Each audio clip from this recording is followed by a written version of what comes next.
मैंने तुमको बताया हुआ था कि डार्क रिएक्शन बोलने का मतलब ये मत समझ लेना कि वो जो है वो तुम्हारा डार्क में हो रहा होगा ना, वो भी तुम्हारे लाइट में होता है, क्योंकि लाइट रिएक्शन में बने हुए प्रोडक्ट्स का डायरेक्टली वहां पे यूज होता है। लाइट रिएक्शन जो रहता है ये डायरेक्टली ड्रिवन बाय लाइट होता है, और जो डार्क रिएक्शन होता है वो इनडायरेक्टली ड्रिवन बाय लाइट होता है, लेकिन उसमें भी लाइट का रिक्वायरमेंट होगा। तो अलग अलग कलर्स तुमको देखने के लिए मिले, यहाँ पे थोड़ा सा और एचडी दिख रहा होगा, क्लियर है। तो ये होता है क्रोमेटोग्राफी। क्रोमेटोग्राफी में किसी भी एक मॉलिक्यूल के कलर को पता किया जाता है। तो प्रोसेस जो रहता है वो स्टेप्स रहता है, वो अब केमिस्ट्री जाने भाई किस टाइप से प्रोसीजर इसका किया जाता होगा, हमारे काम का भी इसका नहीं है। आ गया समझ में, पर क्रोमेटोग्राम दिया हुआ तुमको समझना इंपॉर्टेंट था।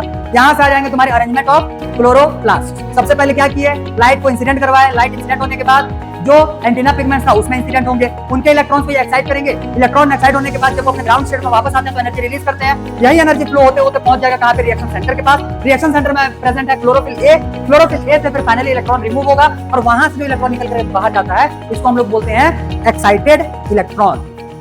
ठीक है, फिर तो आज के लिए जो हेडिंग लगाओगे, सबसे पहले जो हम लोगों ने पिछले वाले क्लास में तुम्हारा फोटोसिंथेटिक पिगमेंट्स देखा हुआ था, नाम तो याद ही रहेगा, क्लोरोफिल ए, क्लोरोफिल बी, और एक हो जाएगा तुम्हारा ज़ैंथोफिल और एक कैरोटीन। ठीक है, जिसको कि दोनों को मिला करके कैरोटीनॉइड बोला जाता है। दोनों को मिला करके कैरोटीनॉइड बोला जाता है। तुम्हारे बुक में कैरोटीनॉइड ही दे दिया है, क्लियर। उसको अंडरलाइन करने के लिए मैंने तुमको पिछले वाले क्लास में बोला हुआ था। तो आगे देखो भाई, अब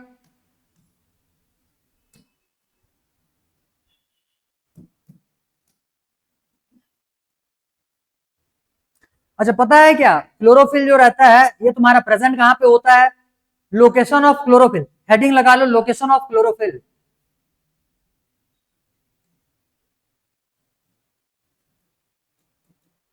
बुक्स में ये सारा डिटेल में नहीं देता, ठीक है। तो जितना भी लिखे सबको कॉपी में नोट डाउन करते बैठे।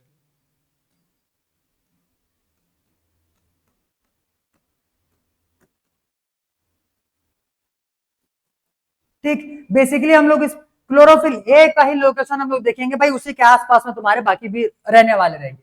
अब ध्यान देना, पहले भी हम लोगों ने कवर किया हुआ है कि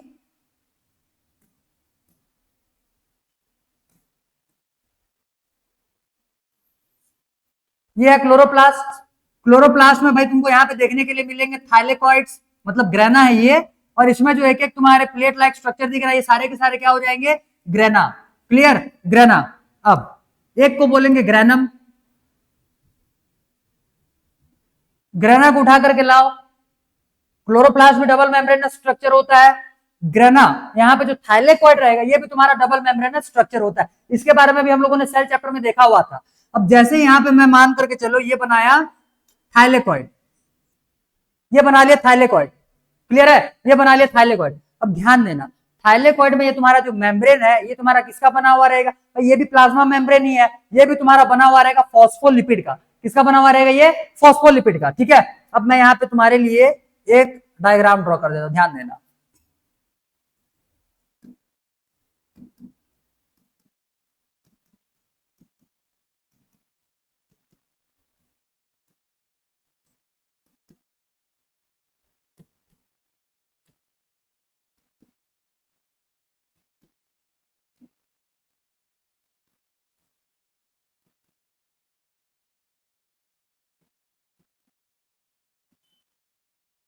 तुम लोग इतना ताम झाम ना करो भाई, मैं यहाँ पे बना दे रहा हूं एक बार, क्योंकि मेरे को भी इसको बार बार बनाना है नहीं। तुमको इमेजिन होना चाहिए, बात ये है। बाकी रट्टा मारने के लिए तो पूरा बायोलॉजी है, जिसका इच्छा हो बनाने का साथ साथ मेरे निपटाते हुए चलो। इसमें ऐसा कुछ देखना नहीं है कि बढ़िया बना है खराब बना है, नहीं, समझने के लिए है। ये तुमको दिख रहा होगा एक लिपिड का लेयर, फॉस्फोलिपिड का लेयर, हेड और टेल, ये तो देखे हुए थे। नेक्स्ट बाई लेयर होगा, इसका मतलब क्या हो जाएगा, सेम तुम्हारा कॉपी देखने के लिए मिलेगा नीचे की तरफ भी।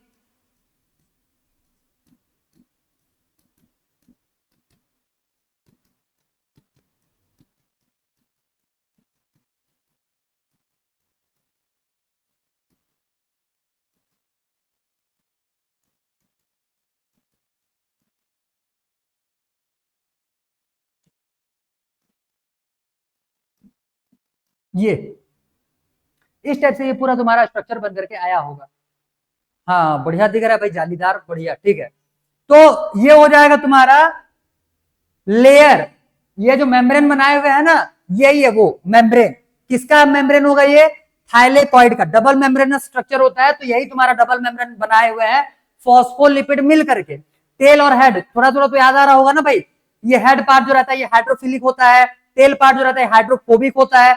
बस यही तुमको दिमाग में बिठाना है। अब ध्यान देना, मैं तुमको पहले क्लोरोफिल का एक बार स्ट्रक्चर बता दे रहा हूं, बड़ा खतरनाक सा है, देख लिए रहो, बनाना नहीं है, मैं उसका सिंपल स्ट्रक्चर यहां पे बना के बताऊंगा तुमको। क्लियर? चलो एक बार हम लोग पहले क्लोरोफिल का स्ट्रक्चर देख लेते हैं, जो तुम्हारा केमिकल कॉम्पोजिशन होता है क्लोरोफिल का। ये देखो,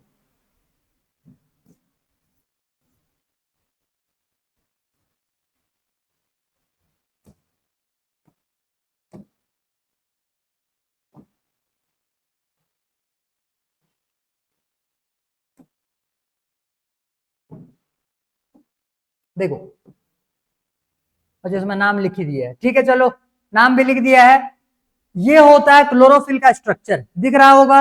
ड्रॉ नहीं करना है, टेंशन ना लो, ड्रॉ नहीं करना है, बनाना भी नहीं है, ना ही याद करना है, ये तुम्हारे किसी काम का नहीं है, सिर्फ समझाने के लिए ये लाया गया। ध्यान देना, एक ये तुमको यहाँ पे ये पूरा का पूरा एक रिंग टाइप का स्ट्रक्चर दिख रहा होगा।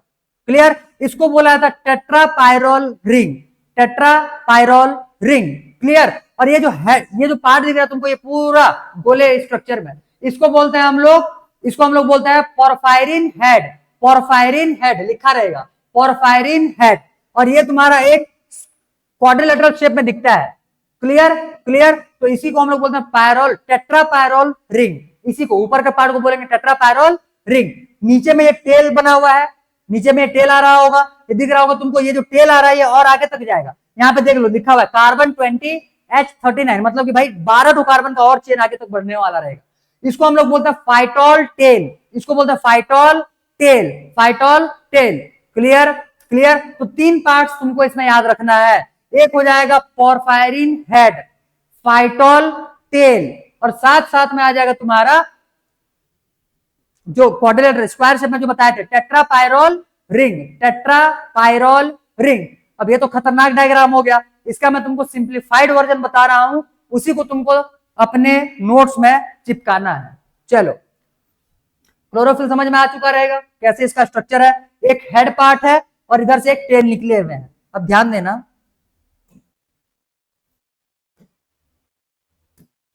देखो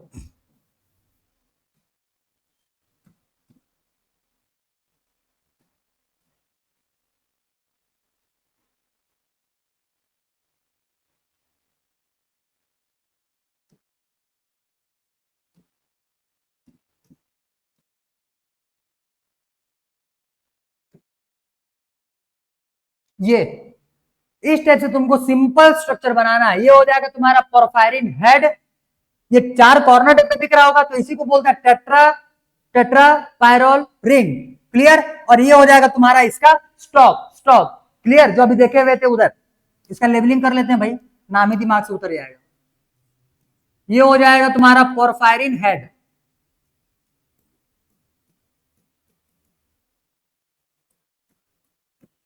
इसको बोलेंगे फाइटोल टेल।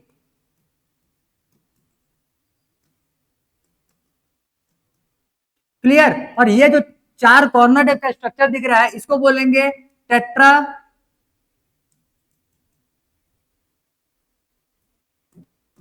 Pyrrole ring. ये जो रिंग स्ट्रक्चर पूरा बना हुआ है इसको बोल रहा है टेट्रापायरोल रिंग। और ये ऊपर के पूरे पार्ट को बोल रहा है पोरफायरिन हेड, और नीचे का ये जो स्टॉक निकल करके आया इसको बोलते हैं फाइटोल टेल, फाइटोल टेल। इनका भी ध्यान देना, ये जो रहेगा ये तुम्हारा हाइड्रोफिलिक होता है,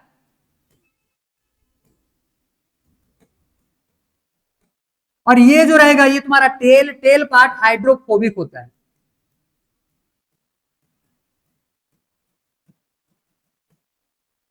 अब भाई ये तो तुम्हारे पानी की तरफ ही रहेगा। क्लियर? तो ये जो तुम्हारा क्लोरोफिल है, ये क्लोरोफिल इस वाले पूरे मेम्ब्रेन में धंसा हुआ रहेगा। कैसे धंसा हुआ रहेगा? ऐसे।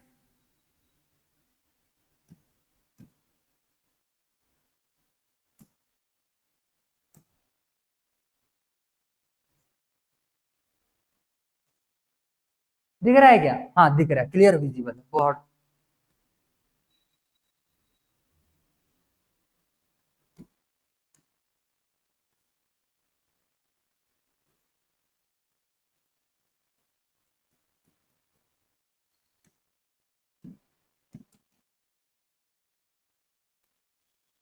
अंदर की तरफ धंसा हुआ है। ये जो ग्रीन पार्ट दिख रहा है ये हाइड्रोफोबिक होता है, तो हाइड्रोफोबिक पार्ट किधर है, टेल के तरफ है। और ये जो तुमको पार्ट दिख रहा है ये हेड है, हेड जो है ये हाइड्रोफिलिक होता है, तो ये तुम्हारे बाहर की तरफ निकला हुआ रहेगा। तो इस हिसाब से ये हो जाएगा तुम्हारा क्या चीज, थाइलेकॉइड। क्लियर, थाइलेकॉइड का ये हो जाएगा आउटर मेम्ब्रेन, ये है आउटर मेम्ब्रेन। इधर से ये हो जाएगा इनर मेम्ब्रेन। क्लियर, और ये है हाइड्रोफिलिक पार्ट।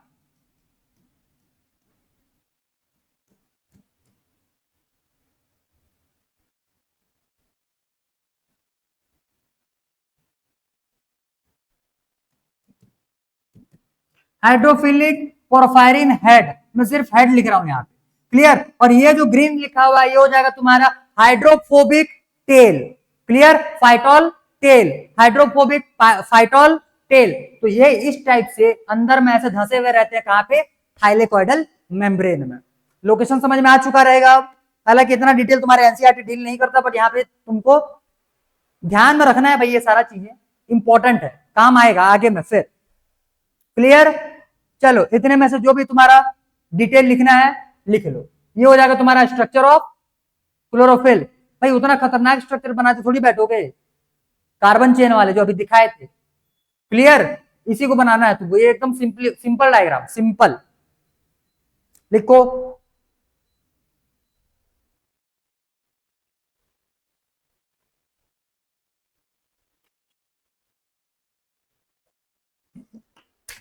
यहां पे इन दोनों का भी लेबलिंग कर लिया रहना, ये है क्लोरोप्लास्ट, ये thylakoid,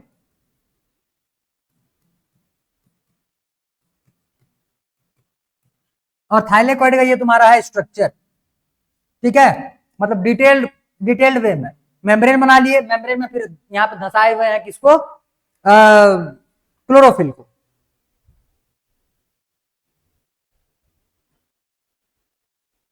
done, good, very good. तो ये आ गया भाई तुम्हारा यहां से क्लोरोफिल का स्ट्रक्चर। अब यहां से हम लोग आगे बढ़ेंगे और हम लोग का जो अगला टॉपिक रहेगा ये हो जाएगा तुम्हारा लाइट रिएक्शन। ठीक है, लाइट रिएक्शन। तो लाइट रिएक्शन जो था ये क्या था, ये हम लोग को डिटेल में देखना है अब। ठीक, क्लियर, चलो नेक्स्ट हेडिंग लगाओ, लाइट रिएक्शन।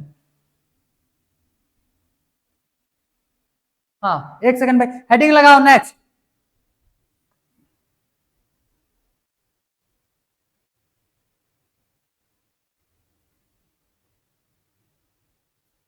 हाँ क्लियर है।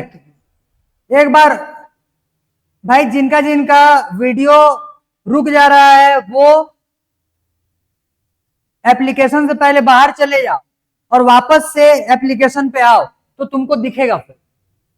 क्लियर, क्योंकि यहां से नेटवर्क का कोई इशू नहीं दिख रहा है। आज ऑडियो भी क्लियर है, वीडियो भी क्लियर है, और सब चीज स्मूथली निकालेंगे हम लोग।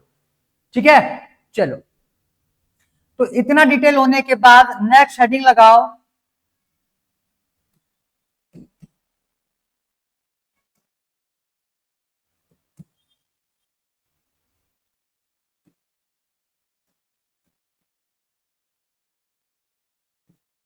अच्छा फोटोसिंथेसिस दो रिएक्शंस होते हैं, ये लिखे हुए हैं क्या पहले, क्या एक्चुअली में मेरे को याद नहीं आ रहा है। तुम्हारे क्या बोलना चाहिए, ये फोटोसिंथेसिस तुम्हारे बेसिकली दो टाइप के रिएक्शंस होने वाले हैं। अच्छा लिखवाए होंगे भाई, बताया तो रहूंगा। लाइट रिएक्शन होता है, डार्क रिएक्शन होता है। हाँ हाँ हाँ लिखवाए थे, फिर मैंने तुमको बताया हुआ था कि डार्क रिएक्शन बोलने का मतलब ये मत समझ लेना कि वो जो है वो तुम्हारा डार्क में हो रहा होगा ना, वो भी तुम्हारे लाइट में होता है, क्योंकि लाइट रिएक्शन में बने हुए प्रोडक्ट्स का डायरेक्टली वहां पे यूज होता है। लाइट रिएक्शन जो रहता है ये डायरेक्टली ड्रिवन बाय लाइट होता है, और जो डार्क रिएक्शन होता है वो इनडायरेक्टली ड्रिवन बाय लाइट होता है, लेकिन उसमें भी लाइट का रिक्वायरमेंट होगा। क्लियर है, क्लियर है, तो लिखवाए थे। चलो नेक्स्ट,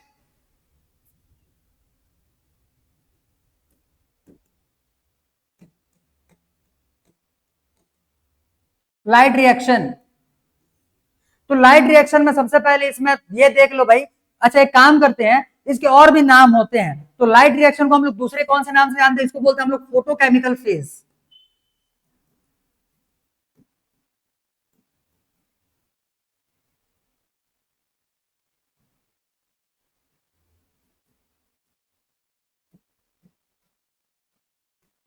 डार्क रिएक्शन को हम लोग बोलते हैं बायोसिंथेटिक फेज, क्योंकि वहां पे तुम्हारे ग्लूकोज का फॉर्मेशन होता है, तो एक ऑर्गेनिक मटेरियल का वहां पे सिंथेसाइज होता है, इसी वजह से उसको बायोसिंथेटिक फेज बोला जाता है।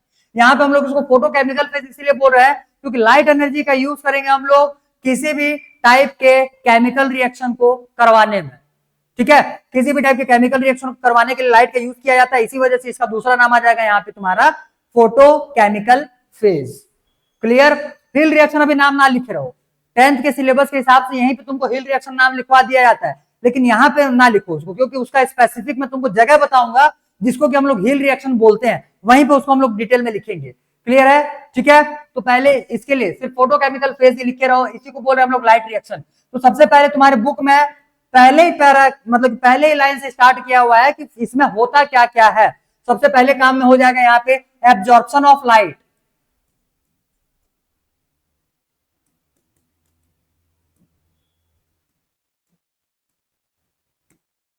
सेकेंड पार्ट हो जाएगा रिलीज ऑफ ऑक्सीजन,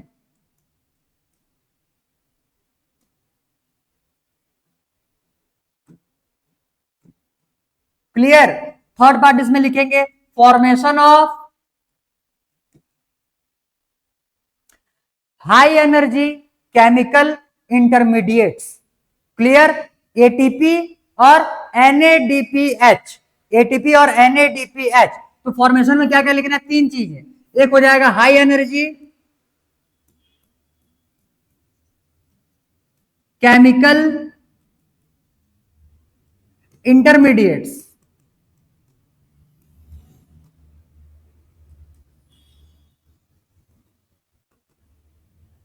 और क्या बन रहा है यहाँ पे? ATP plus NADPH. एनएडीपी का तो फुल फॉर्म पता ही होगा ना, लिखवाएंगे आगे में, nicotinamide adenine dinucleotide phosphate होता है, ठीक है, 10th में बताया गया हुआ रहेगा एक बार। बाकी जितने लोग मेरे से पढ़े हुए थे मैंने तो कंफर्म बताया था एनएडीपी का फुल फॉर्म क्या होता है। Clear? Nicotinamide adenine, nicotinamide adenine dinucleotide phosphate, आगे में इसका नाम भी लिखेंगे और डिटेल भी देखेंगे, अभी तो फॉर्म तो करवाने दो भाई इसको पहले। एटीपी और एनएडीपीएच, एटीपी और एनएडीपीएच जो है इसको हम लोग बोलते हैं एसिमिलेटरी पावर,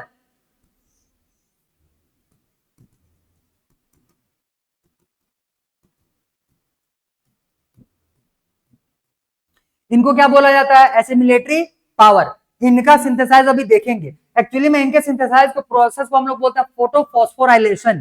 क्लियर? तो अभी हम लोग का नेक्स्ट टॉपिक है फोटोफॉस्फोराइलेशन, तो पहले इसको कंप्लीट करो फिर देखेंगे फोटोफॉस्फोराइलेशन। पहले इतने को नोट डाउन करो भाई जल्दी, इतने को पहले नोट डाउन करो, फिर देखेंगे इसमें से थोड़ा सा आगे कि ये कौन कौन सी चीजों को इन्वॉल्व करता है। अभी फोटो सिस्टम के बारे में देखना है, वो होता है क्या है उसके बारे में डिटेल बताएंगे, पहले इतने को लिखो लिखो लिखो जल्दी लिखो, फिर फोटो सिस्टम पे उतरते हैं। हो गया? Done, good, very good. अब देखो ध्यान से, देखो लाइट रिएक्शन को करवाने के लिए अब हमारे पास मतलब कि हमको अब कुछ कुछ चीजों का रिक्वायरमेंट होगा। सबसे इंपॉर्टेंट जो आता है ये होता है फोटो सिस्टम्स, तो लिखना this reaction use photo systems for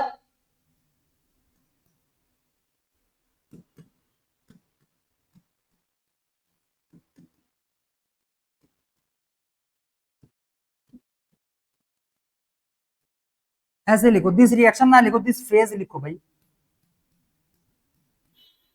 this phase use photo systems, इसको बोलते हैं पीएस, शॉर्ट में पी भाई, प्ले स्टेशन ना लिख लेना, ठीक है, वो फोटो सिस्टम है पीएस। सोनी का जो प्ले स्टेशन आता है उसको भी पीएस बोलते हैं। क्लियर? तो यहाँ पे ये पीएस है, हालांकि इसका नंबरिंग है PS1 PS2 करके देखने वाले हैं, कंफ्यूज ना होना, ये फोटो सिस्टम 1 फोटो सिस्टम 1 देखने वाले, 2 देखने वाले रहेंगे। तो फोटो सिस्टम से ये यूज करते हैं फॉर प्रॉपर रिएक्शन या for the reaction. This phase use photo systems for the reactions. Photo system जो रहते हैं बेसिकली ये तुम्हारे दो टाइप्स के आएंगे, एक होता है फोटो सिस्टम 1 जिसको कि हम लोग लिखते हैं PS1, एक होता है फोटो सिस्टम 2 जिसको कि हम लोग बोलते हैं PS2। Clear? Photo system 1 photo system 2, पहले इतने को लिखो, फिर नेक्स्ट पेज में इसका हम लोग डायग्राम ड्रॉ करेंगे कि एक्चुअली में फोटो सिस्टम्स होते क्या है। ठीक है, चलो लिखो भाई, डायग्राम से फिर एक एक चीज का इसका एक्सप्लेनेशन देखते हैं। अच्छा, नेमिंग का बेस बुक में लिखा भी हुआ है। अच्छा, बुक सामने में ही रखे हुए हो क्या? ठीक है, नेमिंग का बेसिस लिखना चाहो तो लिख लो। इनका जो PS1 PS2 जो नेमिंग लिया हुआ है, ये इनके रिएक्शन के ऑर्डर के हिसाब से नहीं लिया हुआ है, इनके डिस्कवरी के हिसाब से लिया हुआ है। तो ये जो PS1 था, ये पहले डिस्कवर किया गया था, तो PS1 लिखे है। फोटो सिस्टम टू बाद में डिस्कवर किया गया, तो ये हो जाएगा उसके डिस्कवरी के बेसिस पे, इसको PS2 बोला जाएगा। तो ये क्या हो जाएगा? Named on their discovery.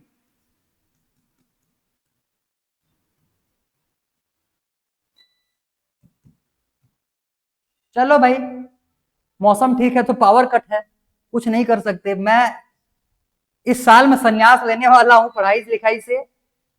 पता नहीं ये पावर का तुम्हारे किस्मत का क्या हो गया है। कितना बेहतरीन आज मौसम किया हुआ है, मेरे को लग रहा था अच्छा खासा आज हम लोग टॉपिक निपटा देंगे। अब बढ़िया सा मौसम किया हुआ है तो पावर कट कर दिया। चलो, तो आ गया भाई, बढ़िया पावर आ गया जल्दी। और कंटिन्यू करें बिना टाइम वेस्ट किए। तो हम लोग देख रहे थे यहां से फोटो सिस्टम, ठीक है। हाँ, जितने लोग, ठीक, जितने लोग ऑनलाइन आ गए बढ़िया। बाकी लोग रिकॉर्डेड देख लेना भाई, कुछ कर नहीं पाएंगे, क्या समस्या हुआ है तो हुआ है। पावर कट हो गया तब कैसे कर सकते हो उसको। क्लियर? चलो ठीक है। तो आगे यहां से अब देखो भाई, फोटो सिस्टम जो है ये होते क्या है और इनका स्ट्रक्चर हम लोग कैसे ड्रॉ करने वाले होंगे।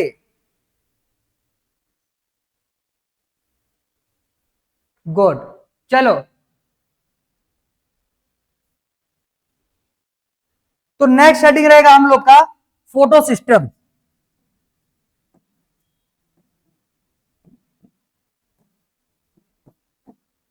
ठीक, next heading photo system.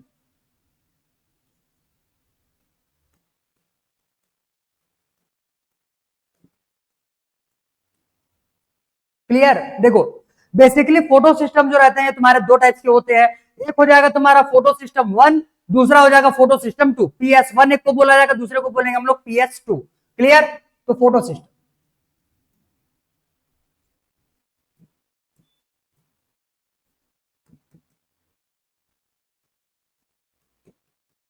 Photo system 1, photo system 2।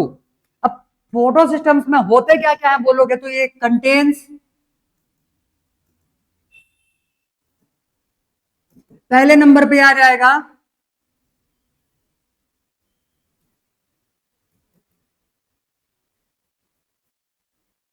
Action centre.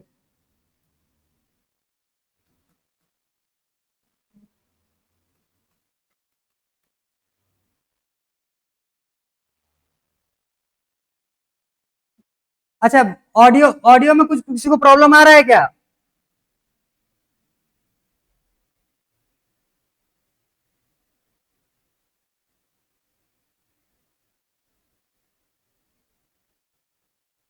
Clear है, क्लियर है, गुड गुड, वेरी गुड। ठीक है, चलो क्लियर है। तो ये हो जाएगा भाई, एक एक्शन सेंटर इसमें आने वाला रहेगा। दूसरा, सेकंड नंबर, इस पे सेकंड नंबर जो पार्ट आएगा ये हो जाएगा तुम्हारा लाइट हार्वेस्टिंग कॉम्प्लेक्स।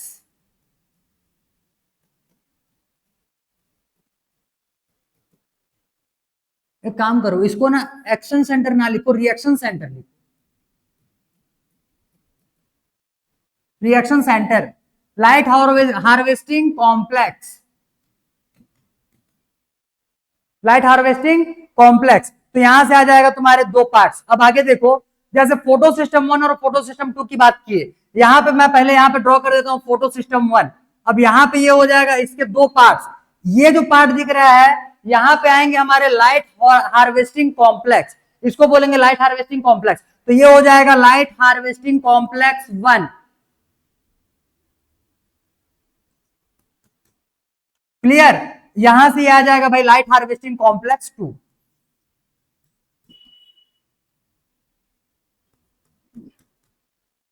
ये हो जाएगा रिएक्शन सेंटर 2।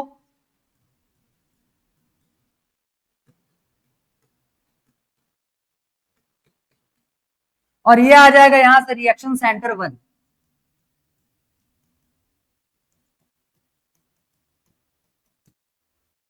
क्लियर। अब यहाँ पे प्रेजेंट क्या क्या चीजें होती है ये ध्यान देना। तो रिएक्शन सेंटर रहता है, यहाँ पे तुमको सिंगल मॉलिक्यूल दिखे, एक ही मॉलिक्यूल, क्लियर, सिंगल मॉलिक्यूल दिखेगा क्लोरोफिल ए का, तो यहाँ पे आ जाएगा भाई सी, क्लोरोफिल ए, क्लियर। यहां पे भी तुम्हारा प्रेजेंट होता है क्लोरोफिल ए। आ गया होगा ये समझ में। तो ये जो था ये तुम्हारा नेसेसरी पिगमेंट था।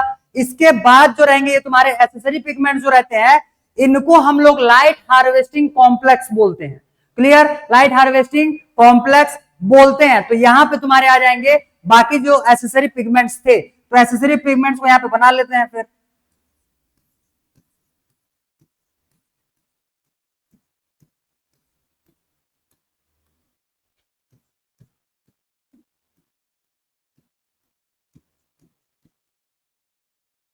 ठीक है, क्लियर। तो ये आ जाएंगे भाई तुम्हारे यहां से एसेसरी पिगमेंट्स। अब एसेसरी पिगमेंट्स जो रहते हैं अकेले प्रेजेंट नहीं होते, इनके साथ में तुमको बहुत सारे एंजाइम्स प्रोटीन्स वगैरह भी देखने के लिए मिलते हैं। तो इनके साथ में बहुत सारे एंजाइम्स और प्रोटीन्स भी यहीं पे प्रेजेंट होंगे, क्लियर, क्लियर। और जो तुम्हारा रिएक्शन सेंटर है यहाँ पे क्या देखने के लिए मिलेगा, क्लोरोफिल ए, यहाँ पे क्लोरोफिल ए, क्लोरोफिल बी, और जो तुम्हारा जैंथोफिल हो गया वो तुम्हारा कैरोटीन, मतलब पूरा कैरोटीनॉइड, कैरोटीनॉइड, और साथ साथ में कुछ प्रोटीन्स, एंजाइम्स, वो सारे के सारे तुम्हारे दिखेंगे एलएचसी में। मतलब एलएचसी बोलने का मतलब लाइट हार्वेस्टिंग कॉम्प्लेक्स में, लाइट हार्वेस्टिंग कॉम्प्लेक्स में, क्लियर, क्लियर। चलो पहले ये डायग्राम को ड्रॉ करो, फिर मैं इनको छोटा करके कोने में लिखूंगा और इनके बारे में डिटेल एक एक करके लिखना चालू करेंगे। पहले इसको बनाओ, ड्रॉ करो डायग्राम जल्दी भाई, जल्दी डायग्राम ड्रॉ करो। Done, very good. अब ध्यान दो,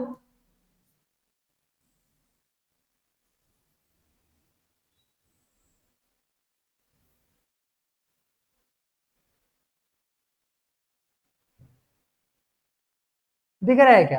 हाँ इतने में भी तो क्लियर है। चलो ठीक है, तो ये हो जाएगा तुम्हारा PS1, ये हो जाएगा PS2। अब इनके क्या क्या इंपॉर्टेंस या फिर क्या क्या इनके इंफॉर्मेशन है इंपॉर्टेंट, वो देखो ध्यान से। जैसे PS1 की अगर बात करोगे तो PS1 में जो क्लोरोफिल ए है, तो क्लोरोफिल ए जो पीक पे पहुंचेगा, मतलब कि जो एब्जॉर्प्शन ऑफ लाइट करने वाला रहेगा, ये मैक्सिमम कौन से लाइट का एब्जॉर्प्शन करता है बोलने से, पिक पे जो इसका एब्जॉर्प्शन रहता है वो 700 नैनोमीटर लाइट का होता है। कितने का बोलने से? 700 नैनोमीटर का। तो CHLA एट पिक, कौन से वेवलेंथ के लाइट पे पिक पे जाएगा ये? 700 नैनोमीटर, क्लियर। तो इसीलिए इस रिएक्शन सेंटर को हम लोग P700 भी तुमको देखने के लिए मिलता है।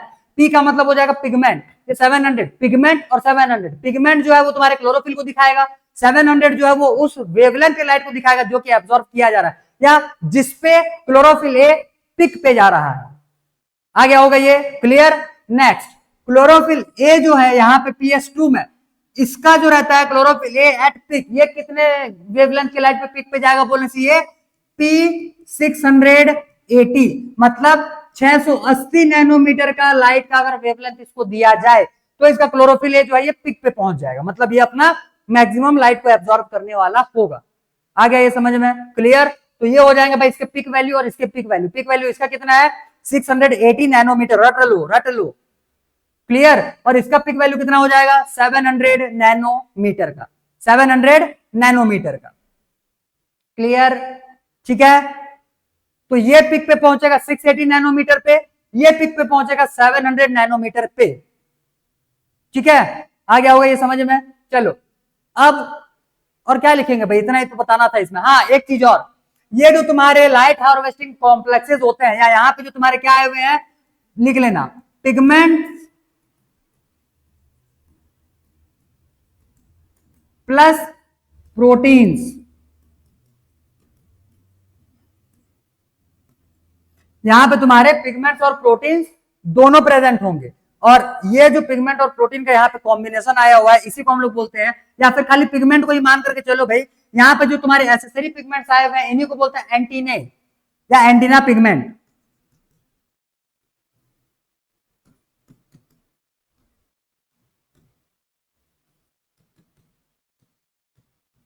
इन्हीं को बोला जाता है एंटीने या फिर antenna pigments.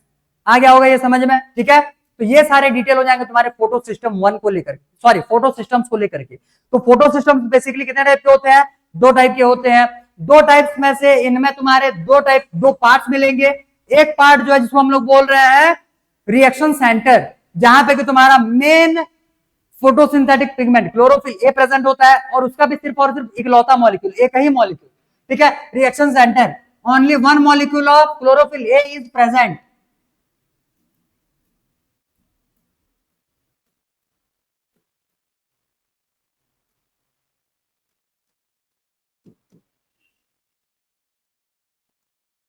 Only 1 molecule of chlorophyll A is present, ठीक है, क्लियर। एक ही मॉलिक्यूल रहता है, याद रखना। और यहाँ पे भरे पड़े हैं मॉलिक्यूल्स, ये तुम्हारे जो है ये तुम्हारे एसेसरी पिगमेंट्स हैं, मतलब क्लोरोफिल बी, और साथ ही साथ में तुम्हारा कैरोटीनॉइड, और उसके साथ साथ कुछ प्रोटीन्स भी यहाँ पे प्रेजेंट होते हैं। तो यहाँ पे जो तुम्हारे पिगमेंट्स आते हैं इनको हम लोग बोलते हैं antenna pigment, antenna pigment, clear clear, ठीक है। चलो यही था इसके बारे में डिटेल भाई। ये हो जाएगा तुम्हारा PS1 और PS2 कंप्लीट स्ट्रक्चर। बनाओ, इतने को बनाओ, हो गया होगा, डन, गुड।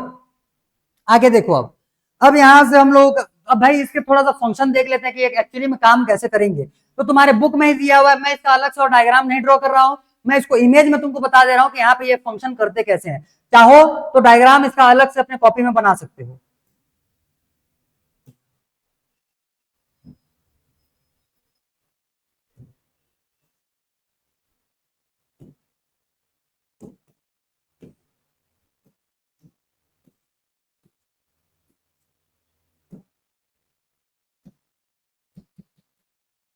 अच्छा चलो, कुछ डिटेल भी तुम्हारा पिछले वाले का बताना था, दिखा देते हैं। चलो देखो ध्यान से, देखो वो जो प्रिज्म लेकर के एक्सपेरिमेंट किए हुए थे ना, क्लियर, वो इस टाइप से तुमको रिजल्ट देता है। आ गया होगा ये। यहाँ पे जो बैक्टीरिया थे तुम्हारे फोटोसिंथेटिक, सॉरी एरोबिक बैक्टीरिया जो थे, एरोबिक बैक्टीरिया जो थे वो तुम्हारे जहां जहां पे ऑक्सीजन इवॉल्व ज्यादा होता है उस डायरेक्शन में जाकर के ऐसे चिपक जाएंगे। क्लियर, ये एक इमेजिनरी फोटो है, एक्चुअल इमेज नहीं है। एक्चुअल इमेज देखोगे तो ऐसे दिखता है, ठीक है। ये हालांकि कुछ समझ में अभी आएगा नहीं, तो इसको मारो गोली, आगे। अच्छा ये ग्राफ में तुमको थोड़ा सा आगे मैं समझाऊंगा, वेट, इसको मैं समझाऊंगा। क्रोमेटोग्राम, क्रोमेटोग्राफ पेपर जो रहता है वो इस टाइप से तुमको देखने के लिए मिलता है। क्रोमेटोग्राम इस टाइप से, उसमें कलर अपीयर होता है। तो हम लोगों ने लिखा हुआ था भाई क्लोरोफिल ए का कलर जो रहता है वो तुम्हारा ब्लूइश ग्रीन कलर का रहता है, क्लियर, मतलब वॉयलेट ग्रीन जो भी लिखे हुए रहोगे। और उसके बाद फिर येलो का, तो अलग अलग कलर्स तुमको देखने के लिए मिले। यहाँ पे थोड़ा सा और एचडी इमेज दिख रहा होगा, क्लियर है। तो ये होता है क्रोमेटोग्राफी। क्रोमेटोग्राफी में किसी भी एक मॉलिक्यूल के कलर को पता किया जाता है। तो प्रोसेस जो रहता है वो इसी टाइप से रहता है। वो अब केमिस्ट्री जाने भाई किस टाइप से प्रोसीजर इसका किया जाता होगा, हमारे काम का भी ये इतना नहीं है। आ गया समझ में, बट क्रोमेटोग्राम दिया हुआ है तो तुमको समझना इंपॉर्टेंट था। यहां से आ जाएंगे तुम्हारे अरेंजमेंट ऑफ क्लोरोप्लास्ट, ठीक है, क्लियर। तो यहाँ पे देखो अरेंजमेंट ऑफ क्लोरोप्लास्ट हुआ है। यहाँ पे सबसे पहले पैरेलल अरेंजमेंट, ये हो जाएगा परपेंडिकुलर अरेंजमेंट, और ये हो जाएगा तुम्हारा रैंडम अरेंजमेंट, ठीक, क्लियर। ये नाम तुम्हारे काम के नहीं है, इसी वजह से मैंने नहीं लिखवाया था। तुम्हारे काम के बस पैरेलल, परपेंडिकुलर और क्या बोलना चाहिए उसको, रैंडम अरेंजमेंट ही था। तो जनरली बुक में तुमको दिया हुआ रहता है कि भाई पैरेलल अरेंजमेंट कब होता है और परपेंडिकुलर अरेंजमेंट कब होता है। तो भाई अब तो आंसर दे दोगे इसका, इसका आंसर अब तो दे दोगे, ठीक है। नेक्स्ट, ये तो देख लिए थे, ये पिगमेंट्स है, फोटोसिंथेटिक पिगमेंट्स। इसमें ना, इसमें कुछ नहीं बताना। ये देखो ये है तुम्हारा फोटो सिस्टम, बुक में भी दिया हुआ है, खोल लो, बाजू में लिखा हुआ है डायग्राम जो दिया हुआ है, ठीक है। लाइट रिएक्शन के बाजू में जो तुम्हारा डायग्राम दिया हुआ है वही है फोटो सिस्टम। अब यहां पे मैं इसको एक्सप्लेन करूंगा, ध्यान देना।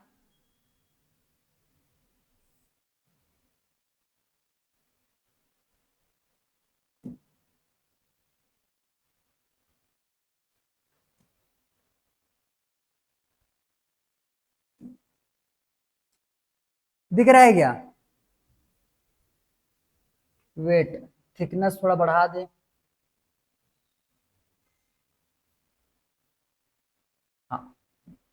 देखो सबसे पहले होता क्या है, ये पूरा का पूरा तुम्हारा फोटो सिस्टम हो गया। ये बीच में जो तुमको डार्क ग्रीन कलर में दिख रहा होगा, दिख रहा है क्या? हाँ दिख रहा है। ये जो बीच में तुमको डार्क ग्रीन कलर में दिख रहा है, यही है रिएक्शन सेंटर। यहीं पे प्रेजेंट होता है क्लोरोफिल ए।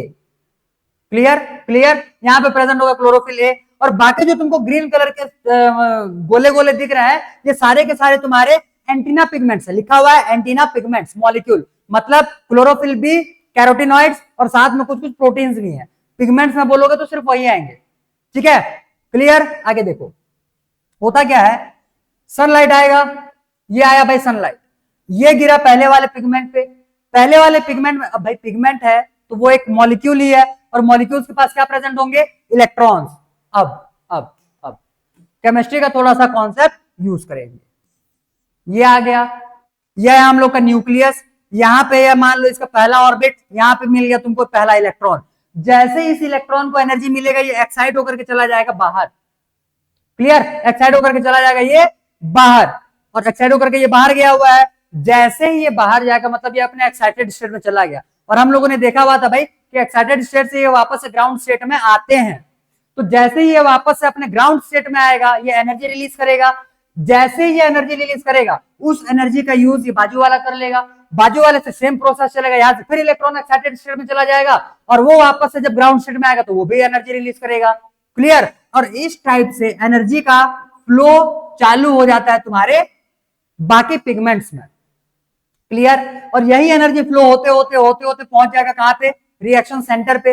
रिएक्शन सेंटर पे जैसे ये एनर्जी आता है, यहां पे क्लोरोफिल ए जो है उस पिगमेंट से इलेक्ट्रॉन जो है वो बाहर निकल जाएगा, और यहां से निकले हुए इलेक्ट्रॉन को, यहां से निकले हुए इलेक्ट्रॉन को हम लोग बोलते हैं एक्साइटेड इलेक्ट्रॉन। इसको क्या बोला जाता है? Excited electron. अभी वो सब नाम भूल जाओ, प्राइमरी इलेक्ट्रॉन एक्सेप्टर जो लिखा हुआ है ये सब अभी तुम्हारे काम का है नहीं। बस इतना बुद्धि में बिठाओ जितना अभी तुमको बताया गया है। आ गया होगा ये समझ में। सबसे पहले क्या किए, लाइट को इंसिडेंट करवाए। लाइट इंसिडेंट होने के बाद जो एंटीना पिगमेंट्स था उसमें इंसिडेंट होंगे, उनके इलेक्ट्रॉन्स को ये एक्साइट करेंगे। इलेक्ट्रॉन एक्साइट होने के बाद जब वो अपने ग्राउंड स्टेट में वापस आते हैं तो एनर्जी रिलीज करते हैं। यही एनर्जी फ्लो होते होते पहुंच जाएगा कहां पे? रिएक्शन सेंटर के पास। रिएक्शन सेंटर में प्रेजेंट है क्लोरोफिल ए। क्लोरोफिल ए से फिर फाइनली इलेक्ट्रॉन रिमूव होगा, और वहां से जो इलेक्ट्रॉन निकल कर बाहर जाता है इसको हम लोग बोलते हैं एक्साइटेड इलेक्ट्रॉन। Clear clear. तो यहां से निकल जाएगा एक्साइट। ये देखो, ये हम लोगों ने एक फोटो सिस्टम की बात किया हुआ है, दोनों ही फोटो सिस्टम में सेम प्रोसेस होता है, सेम। लाइट इंसिडेंट होगा, सारे के सारे एंटीना पिगमेंट्स के इलेक्ट्रॉन्स एक्साइट होंगे। एक्साइट होने के बाद जब वो वापस से ग्राउंड स्टेट में आएंगे तो एनर्जी रिलीज करेंगे। वही एनर्जी फ्लो होते होते कहां पहुंच जाएगा? तुम्हारे रिएक्शन सेंटर तक। रिएक्शन सेंटर में फिर जो क्लोरोफिल ए बैठा हुआ है वो इस एनर्जी को जैसे ही गेन करेगा, उसमें से इलेक्ट्रॉन रिमूव हो जाएगा और वो अपने एक्साइटेड स्टेट में चला जाएगा, और वो फिर बाहर निकल गया। अब वो वापस से यहां नहीं आने वाला, मतलब ग्राउंड स्टेट में नहीं आने वाला। उसको हम लोग आगे कंटिन्यू करवाएंगे। ठीक है, उसको हम लोग आगे कंटिन्यू करवाएंगे। आ गया होगा इतना समझ में।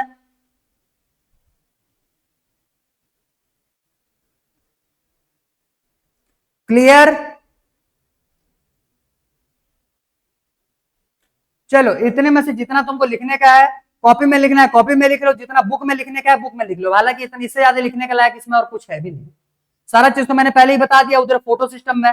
यहाँ पे बस एक प्रोसीजर देखना था कि इलेक्ट्रॉन जो रहते हैं कैसे एक्साइट होते हैं, और फाइनली यहां से इलेक्ट्रॉन जो रहेगा एक्साइटेड इलेक्ट्रॉन हम लोग को मिलेगा कैसे।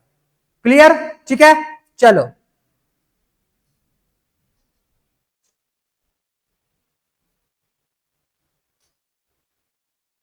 अच्छा, done done, good, very good. चलो भाई ठीक है, तो इतना अगर हो गया है, अब यहां से हम लोग आगे बढ़ेंगे।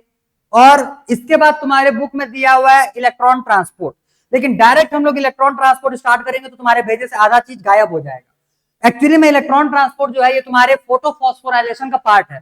पेज पलटाओगे तो अगले वाले पेज में तुमको वहां पे फोटो फॉस्फोराइलेशन भी देखने के लिए मिलने वाला होगा। क्लियर। तो फोटो फॉस्फोराइलेशन जो है ये तुम्हारा फॉर्मेशन ऑफ एटीपी के प्रोसेस को ही हम लोग बोलेंगे फोटो फॉस्फोराइलेशन। ठीक है, जहां से हम लोग को फोटो फॉस्फोराइलेशन में एटीपी को सिंथेसाइज करना होता है। बेसिकली फोटो फॉस्फोराइलेशन तुम्हारे दो टाइप से होता है, एक होता है साइक्लिक, दूसरा होता है नॉन साइक्लिक। ठीक है, क्लियर। क्लियर।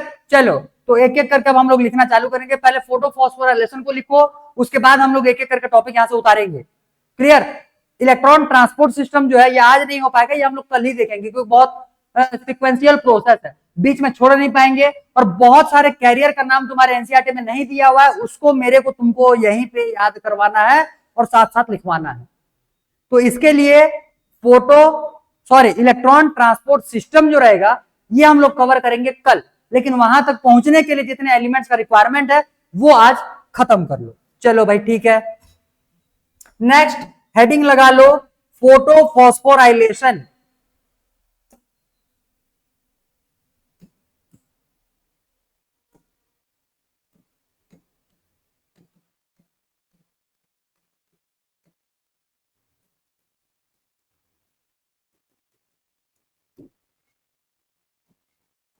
ये हो जाएगा the process of formation of ATP.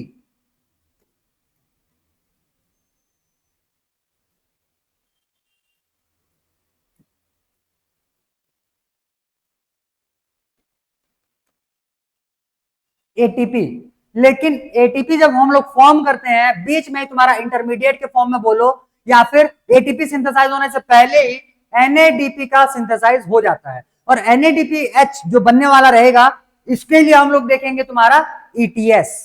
Clear, मतलब इलेक्ट्रॉन ट्रांसपोर्ट देखेंगे वहां पे।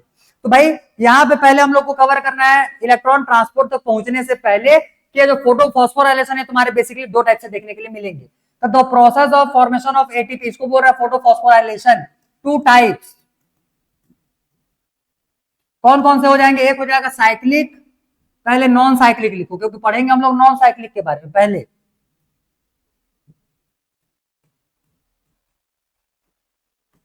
और एक हो जाएगा साइक्लिक। क्लियर। अब थोड़ा सा इसका कॉन्सेप्ट समझो। जैसे यहां से मैंने इलेक्ट्रॉन निकाला, ये था भाई तुम्हारा लाइट हार्वेस्टिंग कॉम्प्लेक्स का रीजन, ये हो जाएगा तुम्हारा रिएक्शन सेंटर। और एक्साइट करके इलेक्ट्रॉन मैंने यहां से बाहर निकाल दिया। क्लियर। ये इलेक्ट्रॉन अगर घूम करके एक साइकिल फॉर्म करते हुए वापस आ जाता है तो उस प्रोसेस को हम लोग बोलते हैं साइक्लिक फोटोफॉस्फोराइलेशन। और अगर ये इलेक्ट्रॉन वापस ना आया तब के केस में उसको बोलते हैं हम लोग non cyclic photophosphorylation. Clear.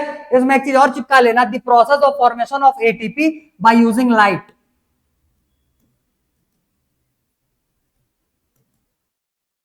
By using light. Clear. और ये जो तुम्हारे आए हुए हैं ये किस बेसिस पे हो जाएंगे? इफ इलेक्ट्रॉन क्या बोलेंगे उसको? Not return.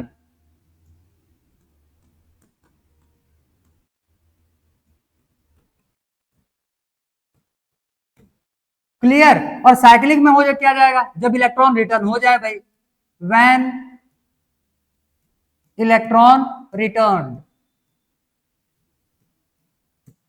इसमें इलेक्ट्रॉन जो है ये वापस आ गया है। अब इस वाले प्रोसेस में हम लोग को एटीपी बनाना है और मैंने अभी बताया कि एटीपी के साथ साथ एनएडीपीएच का भी फॉर्मेशन होता है। ठीक है, एटीपी के साथ साथ एनएडीपीएच का भी फॉर्मेशन यहाँ पे होता है। ठीक है, क्लियर। तो बेसिकली इस वाले रिएक्शन को कंप्लीट करवाने के लिए, फोटो फॉस्फोराइलेशन को कंप्लीट करवाने के लिए हम लोगों को रिक्वायरमेंट कौन कौन से चीजों का होता है अगर ये बोलोगे तो दो चीजें तो नाम के साथ ही लिखो। रिक्वायरमेंट,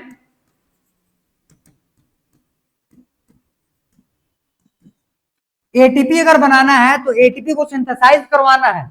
एटीपी को सिंथेसाइज करवाने के लिए याद करो कौन से टाइप का एंजाइम का रिक्वायरमेंट होता था? ATP synthetase. एटीपी सिंथेटेज लिखो।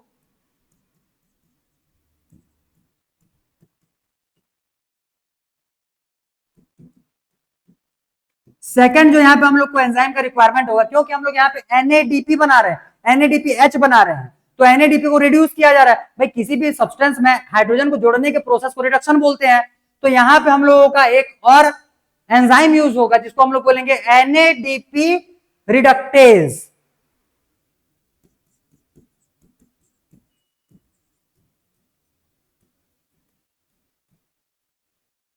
NADP reductase. इनके साथ साथ तुमको क्या चाहिए यहाँ पे?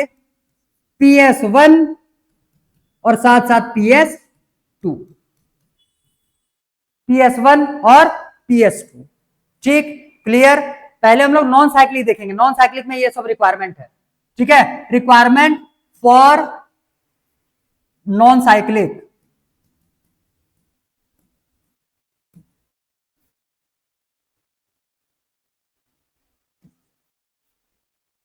क्लियर, इन सब चीजों का हम लोग को यहां पे रिक्वायरमेंट होगा। आ गया होगा इतना समझ में? क्लियर। चलो इतने को नोट डाउन करो भाई, जल्दी इसको नोट डाउन करो। Done, very good. तो यहां से ये सारी चीजों का रिक्वायरमेंट होगा जब हम लोग फोटो फॉस्फोराइलेशन परफॉर्म करवाएंगे, मतलब एटीपी का सिंथेसाइज करवाएंगे। और एटीपी का सिंथेसाइज करवाने के टाइम पे ही तुम्हारा एनएडीपी का एनएडीपीएच का फॉर्मेशन होता है भाई। एनएडीपी रिडक्टेज एनएडीपी को रिड्यूस करेगा और फॉर्म करवाएगा एनएडीपीएच। क्लियर, ठीक है। तो ये तीन चाहिए हमको। यहाँ पे ये जो PS1 PS2 रहते हैं, इसके लिए हम लोग देखेंगे इलेक्ट्रॉन कैरियर सिस्टम देखेंगे।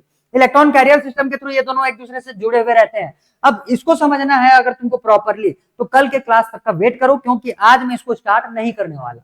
ये हम लोग का सिक्वेंशियल प्रोसेस है, बीच में मैं इसको रोकूंगा नहीं। जैसे कि मैं तुमको हर बार बोलता हूं, आज जैसे पावर कट हो गया तो भी हम लोग का काम चल जाता है, क्योंकि आज के टॉपिक्स उतने ज्यादा कनेक्टेड नहीं थे। जो कल हम लोग देखेंगे ये तुमको एक बार में समझना है और एक ही बार में इसको याद करना है।